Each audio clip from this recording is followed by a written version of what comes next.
ఎవడు వాడు ఈ రాష్ట్రాన్ని నమ్మెత్తాడు. ఒకవేళ కేసీఆర్ని గిట్ట కేటీఆర్ను బీఆర్ఎస్ పార్టీని గిట్ట గెలిపిస్తే ఈ రాష్ట్రాన్ని నమ్మెత్తారు. అది గుర్తుపెట్టుకోండి.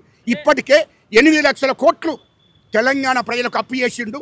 ప్రభుత్వం సొమ్మును లక్షల కోట్ల రూపాయలు ప్రభుత్వ సొమ్మును దోషేసిండ్రు వాళ్ళ కుటుంబం. ఇప్పుడు దాని మీదనే విచారణ జరుగుతున్నాయి, కేసులు అవుతున్నాయి. వాడు లుచ్చారా కొడుకు సర్వేలేందే వాడు కేటీఆర్ గారి దగ్గర వేల కోట్లు లక్షల కోట్ల రూపాయలు ఉన్నాయి.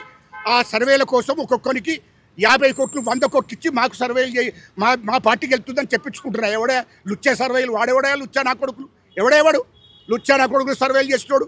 ప్రజల దగ్గరికి రండి, దమ్ముంటే వాడు ఎవడు సర్వేలు చేసేటోడు?